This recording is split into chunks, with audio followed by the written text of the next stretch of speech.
Hello, everyone. Today we have beautiful Juliet here at Your World or Mine. Show me yours and I'll show you mine.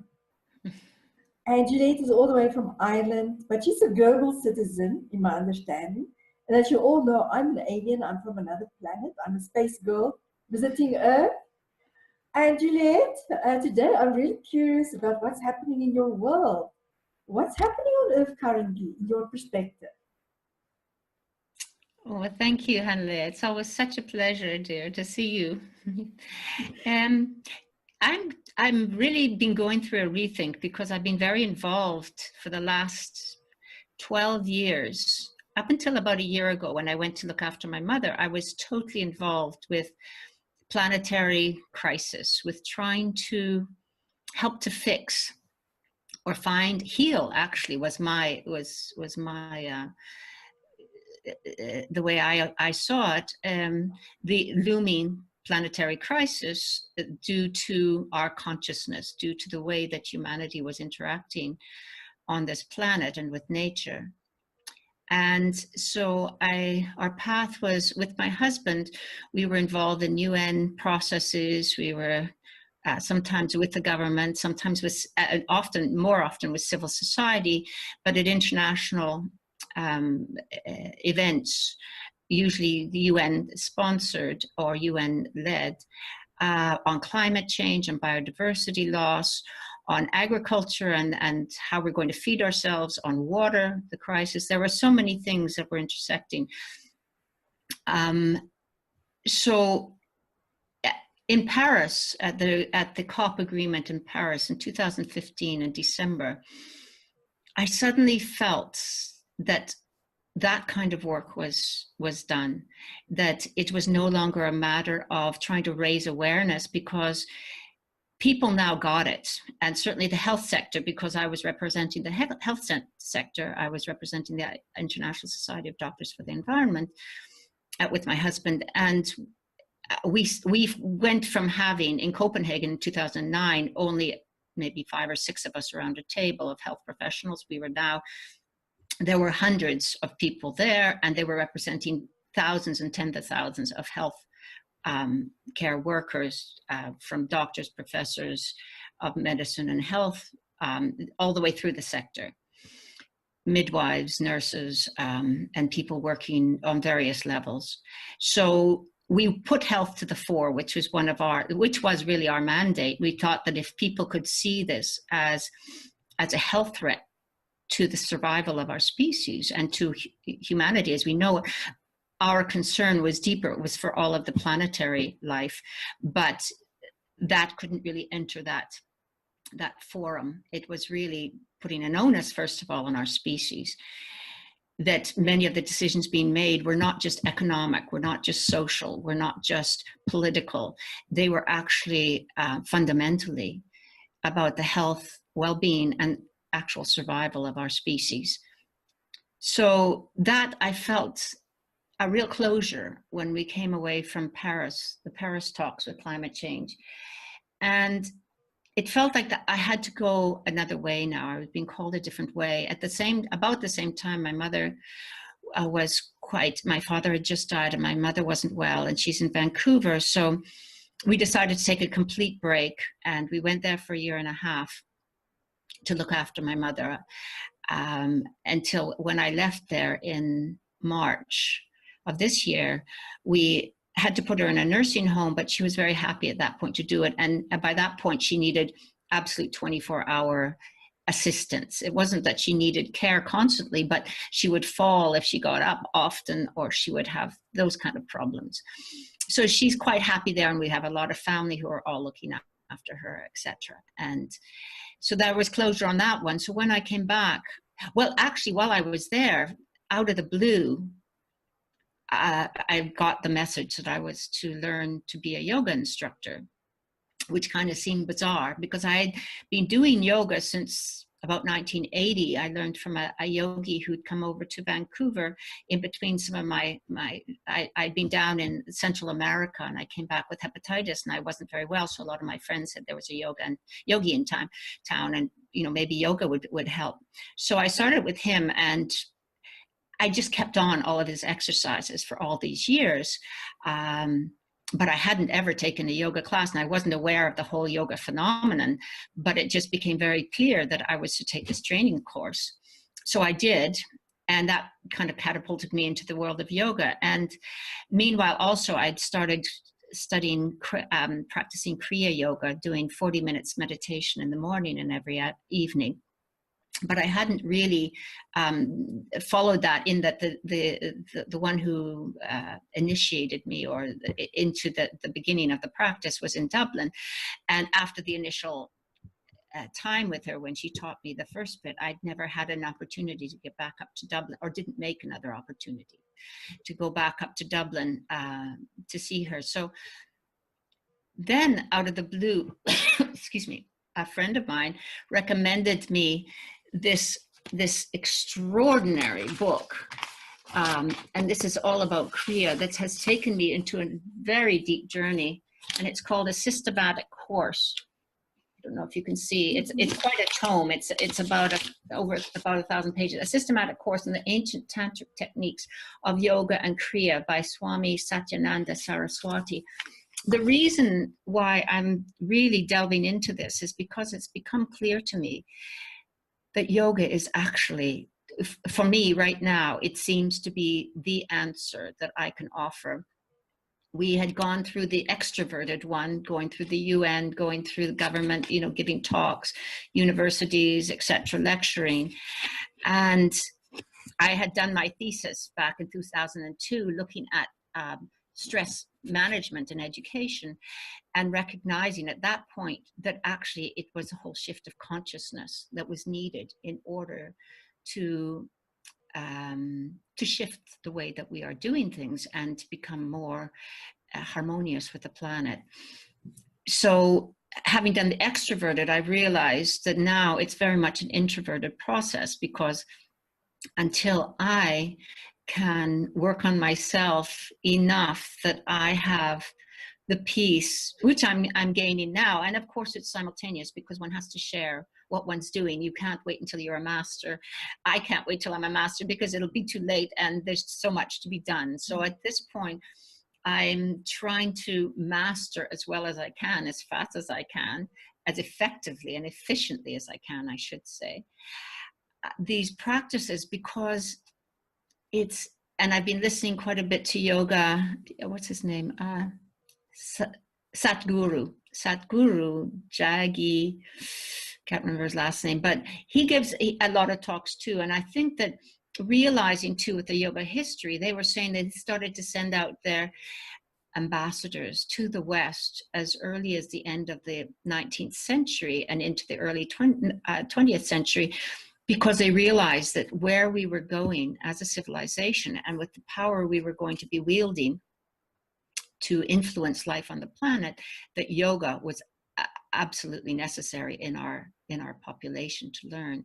So I'm realizing more and more that because the need of the hour is a consciousness shift. It's not just, you know, reducing emissions. It's not just taking measures to try and increase the biodiversity loss, or try and decrease the biodiversity loss by, you know, doing physical measures.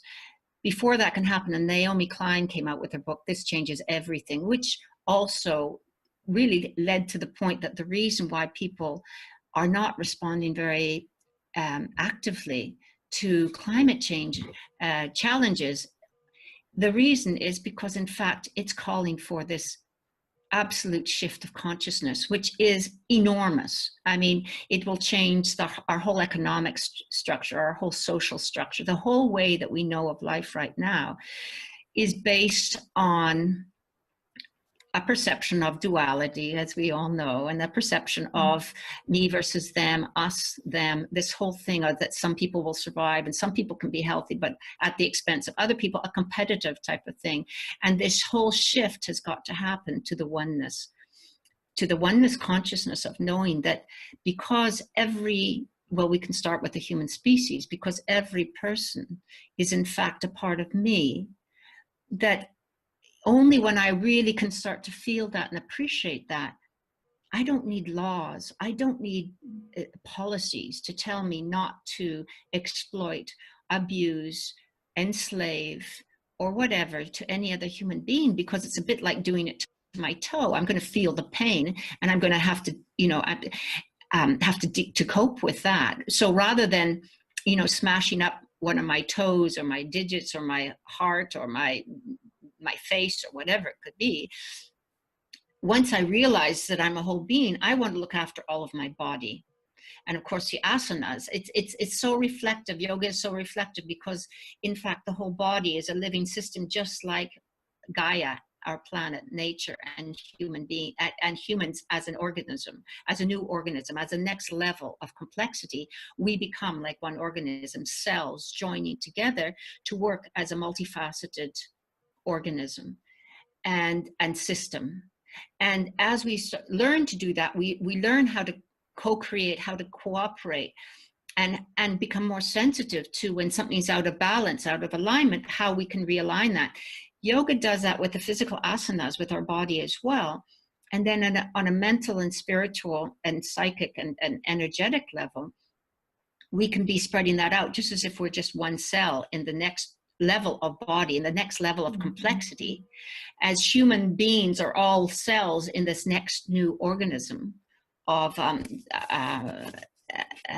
complexity, then we can really start, when we start to feel that, then we can really create the empathy and the consciousness that will expand to also realize that after we come to one species and realizing that this is one organism, we can start to see that Gaia, nature, everything on this planet, in fact, is an integral part of our own health and our well-being. So therefore, how we treat the minerals in the ground, how we treat mountaintops, whether we explode them, or reefs, whether we blow them up trying to get more fish, whether we are sucking the blood out of our planet by sucking out oil and gas and all the natural resources, or the gold and the minerals, whether we are deforesting the planet, we start to feel, not just intellectualize, not just theorize on the idea that yes, this is we are one and therefore we should do that, because many people, most of us, not most of us, some of us are already feeling that. But then when you feel, yeah, but I really need, or yes, but I can't really do without some product or whatever, you come to a different level when you can start to feel it. And so I'm trying to take that path. And as I learn, I want to be able to share more of that as well. And I'm sorry, I've been monopolizing. You are sharing such amazing insights. And there's so much I want to ask you about it. In my experience here, especially with the ones who came more recently, the shift you are speaking about, I can clearly feel it happening with the younger generations. And the young ones, no, I don't like to call them young because it's an oxymoron, those type of words. But you're mentioning a few very, very interesting things. Firstly, the intellectualizing thing. And I've myself discovered that even with emotions, a lot of humans intellectualize it. Because if you ask them, show me what it looks like when you feel gratitude, they don't know what to do. Because it's a mental concept. I must be grateful. Or I am grateful. But it's a mental concept. It's not what we call an embodied concept. It's devoid of the emotion, of the feeling, and feeling it in your cells. So when you speak about this oneness, this organism arising, feeling others in your body, in your cells, it's an embodiment experience. It's not something you can only mentalize. It's not just a mental concept. And for it to really have an impact and to emerge more and more, what that means is that it can be revealed more and more in whatever way through ourselves, because we're currently here, is that if we cannot feel somebody else as part of ourselves, it's not real. And I personally had a very interesting experience a while back on this beautiful planet with two beautiful Spanish men. And I remember in our first online session alone, and they like very young still, late 20s, early 30s. And it was very interesting when what happened to them when I said to them, I can feel them in my cells. Like we're together there now in that situation online, but I could literally feel them in my cells. So they each one of my cells. There's 8 billion people on the planet, and I've got 8 trillion cells in my body. So everyone is a cell that's currently here on Earth, is part of my body. But the most amazing thing happened when it sunk in, when they realized what it meant, and they start feeling it too. It was contagious.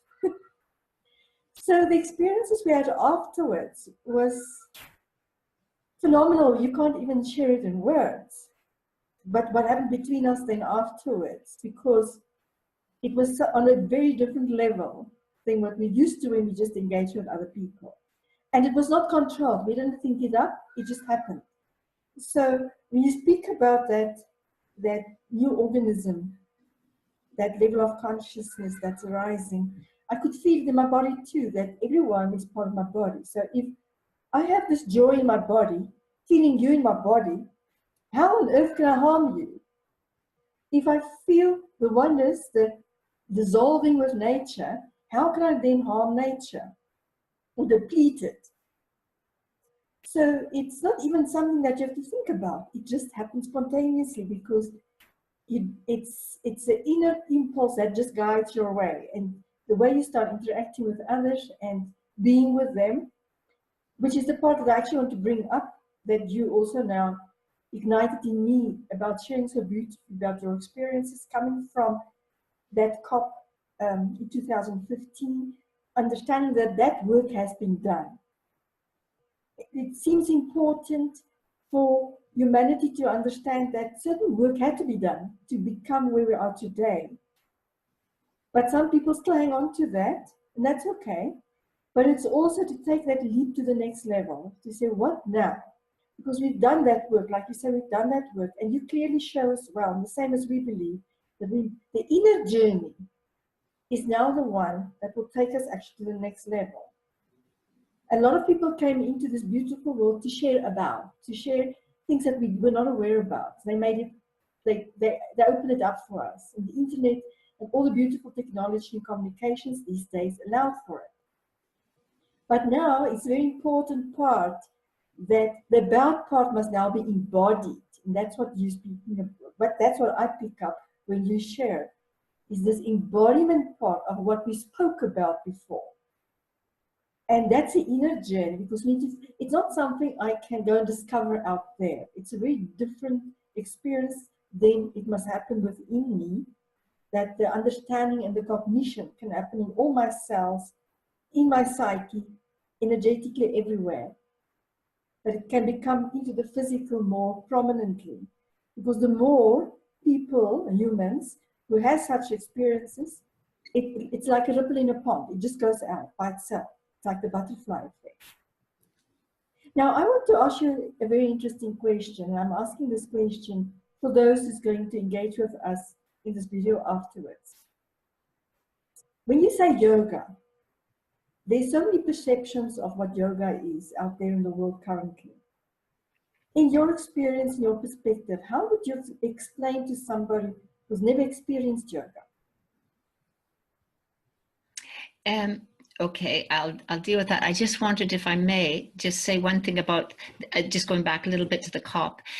I didn't mean that work is finished. It was finished from my part. My role in that level was finished. That work's not finished.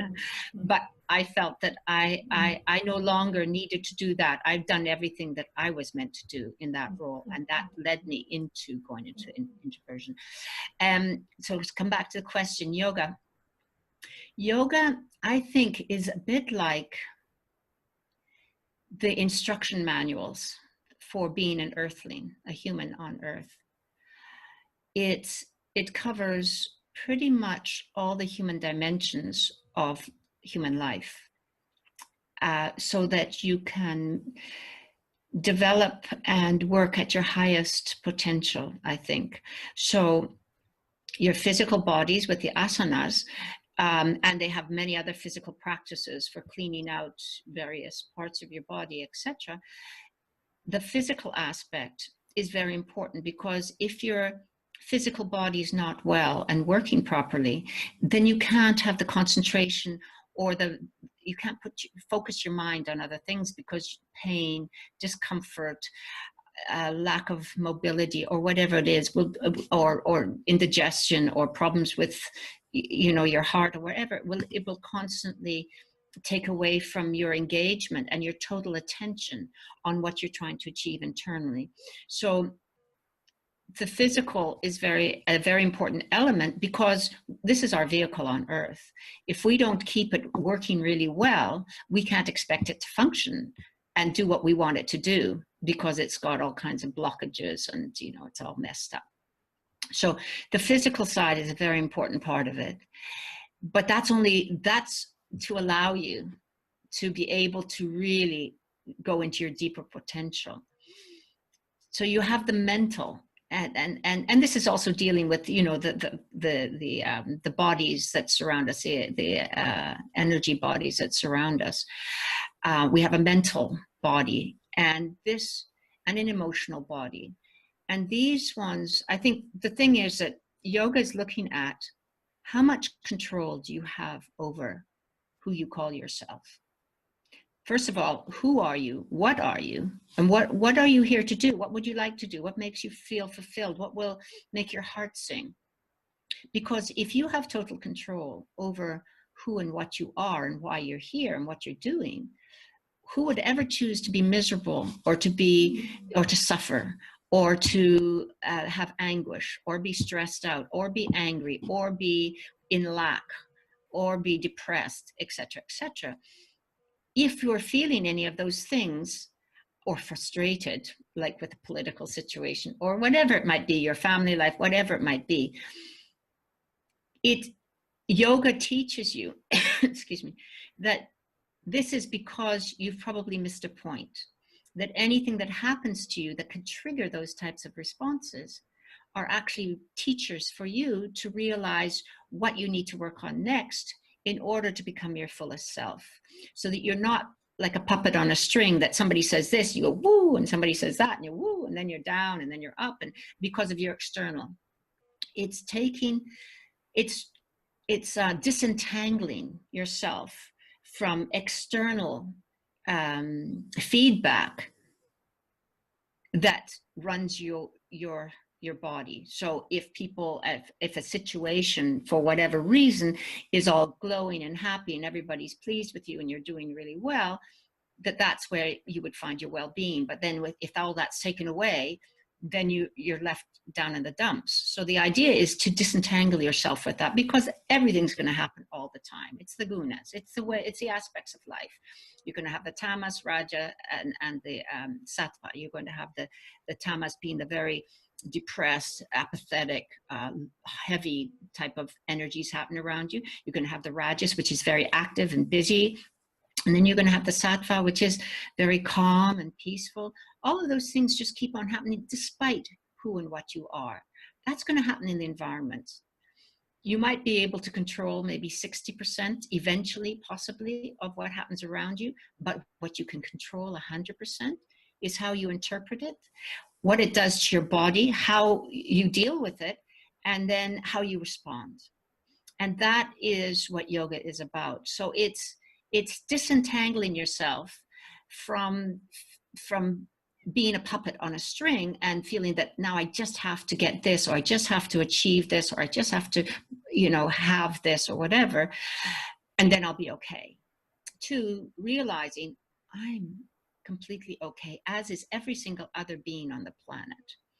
I just have to push through all this accumulation of junk that I've stored up, responses, memories that have told me if this happens, then you should feel, all the shoulds and all of that, to clear it out and try and get back to a clear slate of just going back to who am I deeply? And I have this fabulous body, a fantastic vehicle for manifesting on earth, for creating, for being here. And how am I going to use that? Plus this incredible facility of the mind. How am I going to use that to fulfill my highest? Do I want to be pulled into if somebody does this and it breaks my heart? It's a choice, actually. Every time I suffer, that's always a choice. It's a choice as to how I interpret something. If somebody does something which I consider to be heartless or very cruel or whatever, I have the choice to be able to see that as a soul who has chosen a certain way of manifesting themselves because of their background, because of their history, because of all their stories. But that's not my story. And I don't have to be involved with it. I can give them empathy. I can give them love. I can decide that to disentangle myself. But it doesn't mean I have to stop loving them. It just means that, but I don't have, it's not my story. I don't have to engage in that and feel that I've had something ripped from me. Somebody is doing something and that's their gig, and bless them. And so the more power one has to disentangle is, we've used in the past the word detach, but I think as Satguru has recently pointed out, maybe it's because the discourse is becoming more sophisticated as we go down further down the yogic or spiritual path, that we can start to make more subtle differentiations, because detaching can be a little bit like you're feeling, oh, I don't care. People can do what they want. I don't care. You want to totally engage. You want to be full of love, and you want to totally engage with people. You don't want to be detached from life, or else you're missing the experience of living. But you don't need to entangle yourself in the mesh of what other people are creating. You always have choice, when you realize it, to say, okay, well, if they choose that, that's fine, but I don't need to get entangled in that just because they've thrown a comment at me or they've thrown the ball in my court. I don't have to engage in things I don't want to engage in. But as people or as situations, I can still love them and etc. But it just gives me more power inside to be able to deal, especially when you're thinking about or trying to deal with planetary problems and the actors that are out there. It's very easy to get pulled back into the us, them, good, bad dichotomy, which is all part of the problem. It's all part of the consciousness that's caused it. So if you get into good guy, bad guys in the political spectrum or whatever, you're being entangled into an old story, which does not heal. It never heals. And it's not going to be part of the healing process for the planet. So it's more a matter of being able to say, bless them, they are what they are. We are everybody's what they are. People have chosen roles, but I have a choice as to how I respond. That's so beautifully shared. It really reminds me of something that I love to share. The ones who came more recently. Is we all come into the world a blank page. And every single person that we meet and that we engage with, that come onto our path, make a mark on that page. Like, I've got marks on this page. And we have all these lots and lots of marks on ourselves. So what you're sharing about, when you speak about, like, you come to who you really are, you have to get rid of all those marks because they made impressions on your beingness and your well-being. And it's very difficult to differentiate sometimes if you're not coming to who you really are. If you don't have that opportunity to really experience, this is who I am, not all those blots that others made upon me. And now with technology and communications, which is so beautiful, it's so easy to get more blots subconsciously because of the things that we bring into our experience online, for example, in social media. Like you say, comments we make, we get entangled. And I love the way you speak about detachment and the entanglement part. This entanglement and this attachment I can clearly see the differences between them, because if you use the word detach, it is like, I don't care, I'm completely indifferent. And not being entangled doesn't mean you're indifferent. It means you still care. But like you say, you're not in the middle of those dramas, because it's then so easy to get pulled back into something that you thought you already worked through yourself. Other blots, other people's blots then become again part of your white paper. And for me, one of the simplest ways in the mornings when you wake up is whatever way feels comfortable for you, whether you want to call it prayer, meditation, whatever it is, just silence, is to make that decision in the morning. I want to be a blank page, which is my true me. Even if I don't yet know what that means, it's okay. But that intention by itself will make my day start developing much simpler. That all this complexity that's raining upon me throughout the day, and all the demands for my attention, and this busyness, this activeness, that I can come back to that. And that for me is inner peace. We come back to that blank page, whatever it means for ourselves. Because then we're available to so much more again. Because if I've written all over this page, there's no space anymore for anything else. So that clearance process that you were speaking about, that yoga helps one with, is clearing the page. Because if the page, now I have more space to write on something new, a new story, which goes directly to my subconscious mind, into my psyche. So that clearing part, and the younger we are, the more easier it is to start with that type of practice. That when you're like 50 or 60 or 70, you don't have all this baggage on your shoulders. And then it takes very long to get rid of all this and to disentangle yourself. And it's a much longer process than for when you have less blots on your paper. So the sooner we start with these practices at young ages, the sooner we have that strength, and you call it that power, that strength. And I can feel it when you speak about it. I can feel it in my body when you speak about it. What happens to one, it's like there's, instead of being the puppet on a string, there is this, you feel this force inside of yourself that you have no words for, but it's inner strength, which has nothing to do about how many muscles you have. It's something very different. It's an inner strength that regardless of what situation you find yourself in, you can come back to that place, to that calmness that you spoke about earlier, that presence. And again, you open for so much more around you. And then your relationships also goes to another level, because the way you interact and engage with other people become, I wouldn't like to use the word pure because it can be very misunderstood. People can misunderstand when you use the word pure, but the intensity of it changes and the quality of it changes. Because I can just now sit with you without us speaking a single word, the beingness part, and to sense into the beautiful beingness in front of you and just be with someone. Because in this busy world, there's so much activity. But the beauty is also just to be present to each other for a moment or two.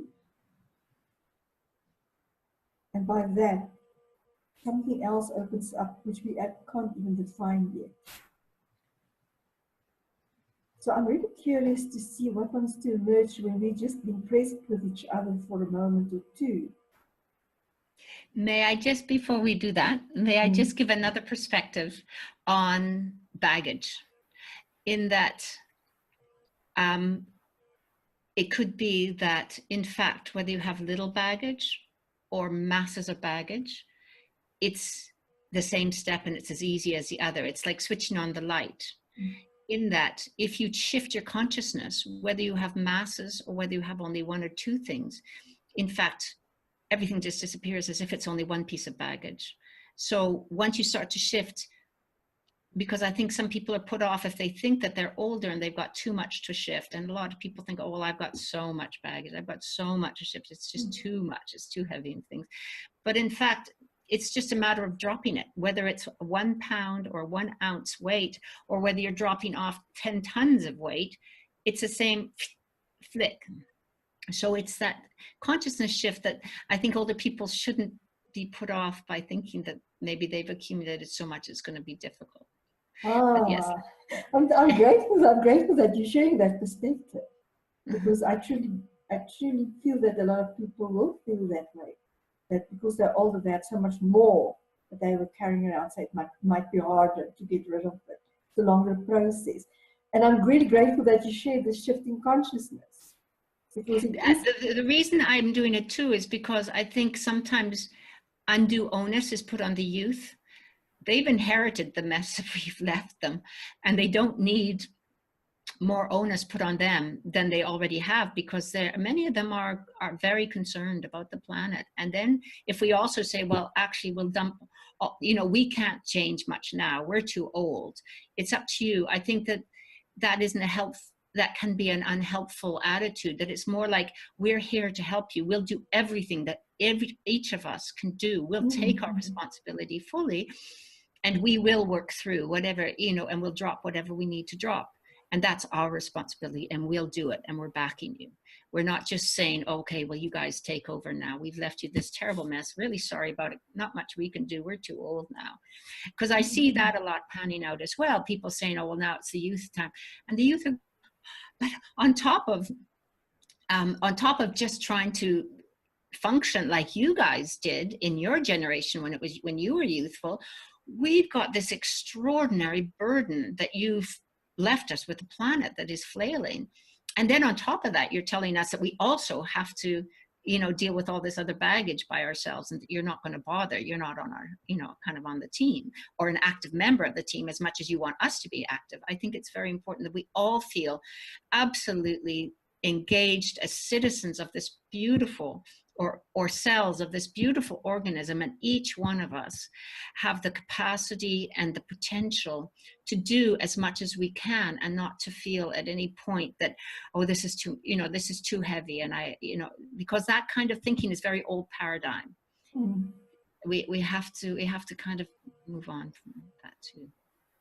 And you mentioned something very interesting, that the onus is on the youth. And we've been playing around a lot with ones who came more recently. A lot of them don't perceive it that way, that the onus is on them. They just do what they do. They care about what they do. They live more consciously, naturally, because they came at a very different level of consciousness into the world, which for me is very delightful.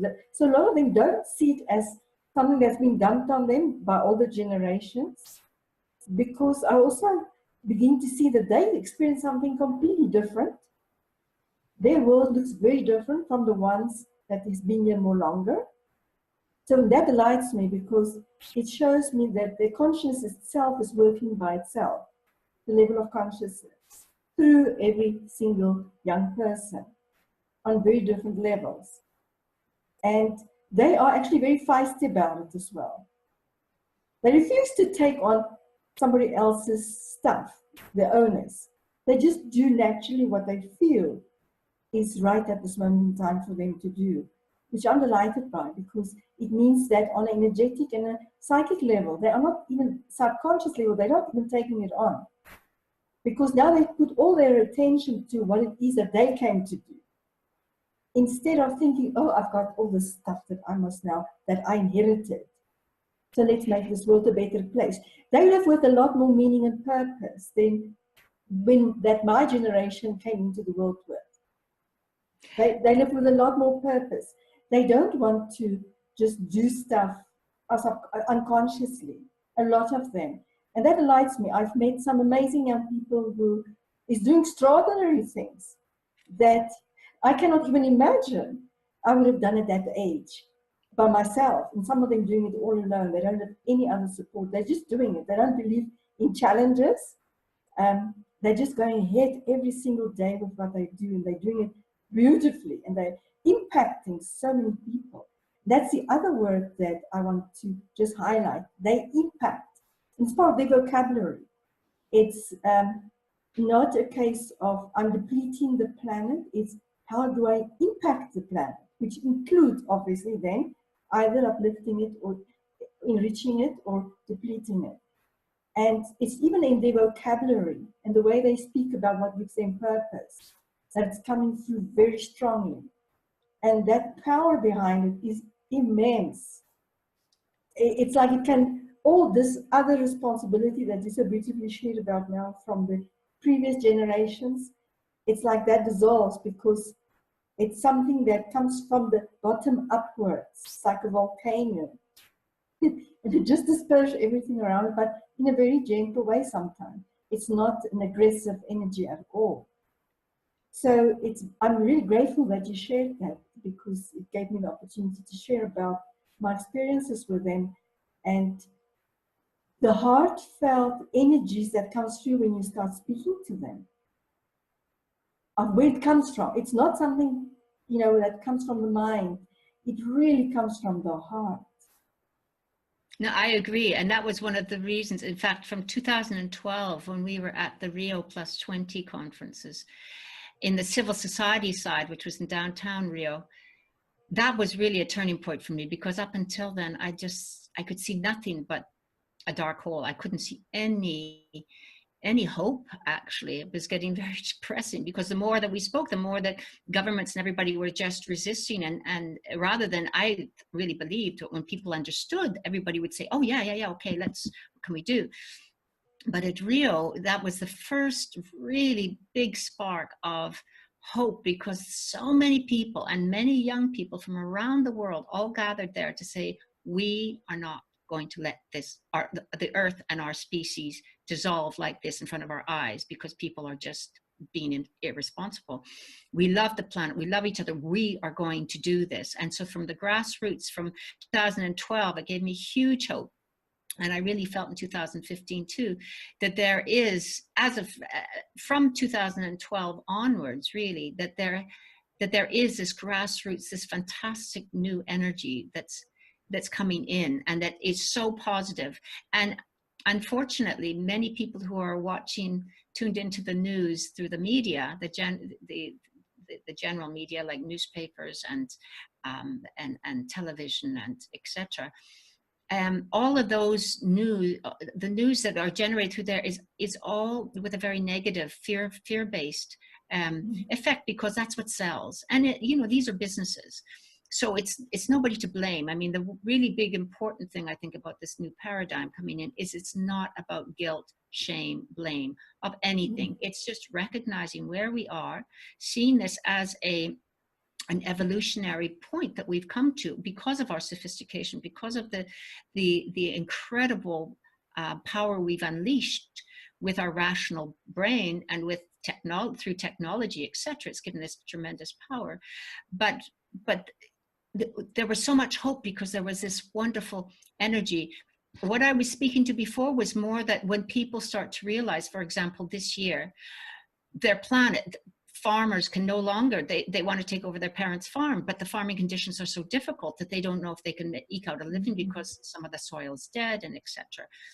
And many people are starting to realize the impacts that are really changing the earth and life as we know it, and they've inherited this. Many people aren't aware of that yet. Many youth aren't aware of that because everything's still kind of ticking over. I think things are going to change more and more dramatically, but that is not for the bad. It's just meaning that at last the old paradigm is past its sell-by date.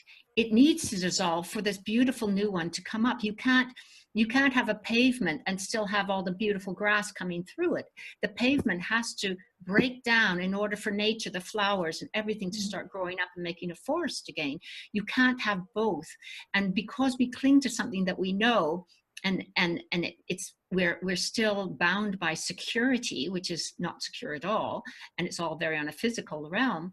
We want to not just disperse with the old systems. Now, obviously, you'd have total chaos if everything just overnight, nobody's asking for everything to solve, but it's a more matter of saying, okay, what are the new systems we can start to bring in, and how can we start to revise? And I think build a whole new way of being through unity consciousness. And every person on the planet can have a unique and beautiful role in this. Certainly the youth have more energy, and this is their world. We're helping them to create. So they also need to be very much in the architects of the design, because they're also more open to the dynamics of a new dimension of living on the planet. but I think that we all need to be open as well and try and engage with them. But yes, I agree completely. I think it's so beautiful to see the youth and all the enthusiasm and the hope and the incredible capacity they have for helping to heal everything and have a good life. Yeah, and I think what comes up when you're speaking about that is also the fact of the role of the older generations these days, of the young ones needing the support, the guidance, the feeling safe, the acceptance for who they are, and the wisdom that they brought in with them, which is something that sometimes it's hard to crack with ones who's been here much longer, because I think they know everything. And it's that support, and to go back, it goes back every time to the beingness part of recognizing the being first and not the things they do first. And from there then to move into the world, because it then comes back to the cell thing you spoke about earlier. The one cell of this new organism that's busy being revealed and coming into consciousness and into the world. It's coming back to that. Because if I recognize you as a being of the true self that you are, and I feel you in my body, once again, how can I harm you? How can I do something bad to you? It's impossible. It's not even a logical thing that I won't do it to myself. It simply just won't happen because of reverence for this embodiment that I am, that's present in you. And then it comes back to that heart space for me, that when the young ones speak about what they do and share, that for me it's magical that I can feel that heart energy pumping through them, because it's not mental energy. It's most beautiful. It doesn't matter what they do, because there's also inner strength. I also notice with some of them that when I engage with them, their presence, the way they presence themselves, is extraordinary. It's extraordinary. It's that through all the technologies with the selfies and all those things, they come closer to themselves, which before we didn't have. You know, pictures were on a wall, or it was in an album, a photo album. But suddenly, the opportunity to just look at yourself, and you become closer to yourself in that way too. Even if it's very physical at that level. But it is for me also another way of how the consciousness has shifted. That we come closer to ourselves. We've been far away from ourselves, but through everything that's happening around ourselves, with what's happening on the planet, we are drawn back to ourselves to now face what's happening and our part in it. And that we can't say we're just visitors on this planet, but we are, or tourists. We actually are living here. We are part of this whole ecosystem. May I just say on that point too, I think one of the things, there's two points I wanted to make. One is that, in fact, the planet and the planetary situation right now is very reflective in our human bodies. When you think of cancers, it's a bit like our economics system, where we just want constant growth and growth and growth. Mm-hmm. Nothing in nature except for cancer keeps growing and growing and getting bigger and bigger and bigger. Autoimmune disorders, which are really starting to become almost pandemic in various organs and various parts of the body. It's an autoimmune disorder is based on the principle that one part of a complementary of a complex system suddenly decides it's going to go it alone and kind of screw you to the rest of the system, and it does its own thing to the detriment and eventual decay, depletion and death of the system if it continues unabated. So that's very much what we're doing on the planet as well. We're not cooperating or trying to find harmony with this system in which we live, this body in which we live. Instead, we're a disruptive organism that is just from our own sake, or even partially, part of the species' sake. Well, we'll just take this and we'll just take that. So it's very interesting how it's so above, as below, so above, how above, so below. It's very much reflective in human health right now, and the type of health conditions you're seeing are the same type of things that the planet is suffering. And the reason why I really going towards yoga is because in order to do all the things that you're saying, which is absolutely what needs to happen, how do you do that? We need a manual, we need a set of instructions, we need something, because it's so different to how we've learned how to be on the planet. And yoga is like that manual, that set of instructions to say, okay, let's look at each of these things and see what we need to do in order to shift these things to best be able to accomplish the need of the hour. And I've just found, despite everything else, all the other things I've engaged with lately, I think that now really it is yoga that is like that manual, because many people are starting to, as we talked about before, intellectualize and realize, okay, we've got to do this, we've got to do that. Like Naomi Klein's very popular book, This Changes Everything. Everything's got to change, but everybody goes, well, how? I mean, yes, okay, but how? I mean, we can't just go down the tubes. And this is where I find yoga answers that question, how to do it. It gives you a very supportive, on every level, how to make those changes and to start to become a harmonious cell within a much bigger body that's full of joy and full of active participation for the benefit and the good health and well-being of the bigger organism. Oh, thank you for that. I'm feeling into it. And as you're sharing it, I saw a very interesting visual came into my vision. It's almost like a lion's head, but lots of light around it in the background. And then there's a new form in the middle starting to be created, but I can't really recognize or interpret the form. It doesn't have any meaning to me at this moment in time, but I feel it in my body too. And this is interesting. I just now look at the date. It's 8/8/2018, and I think they call it the Lion's Gate. Oh, that's right. You're right. So I think I just saw the Lion's Gate. Ah, you're right. I'd forgotten about that. Me too. And of course, 8 sideways is the infinity sign. So, yeah, and it's pure balance, and it's also it's equanimity.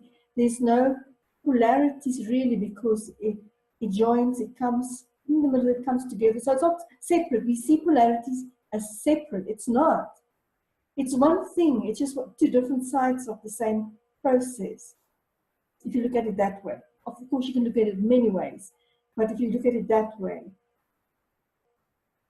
So it's very interesting that I noticed that I saw that now, that it came into my awareness, and I would not even try to interpret it now, but just linked to the date. It's quite extraordinary of what we're speaking about here today. And I really want to thank you for sharing the part of how yoga can help us be that, like we say, we have no manual, how to live, how to do things, how to go to the next level.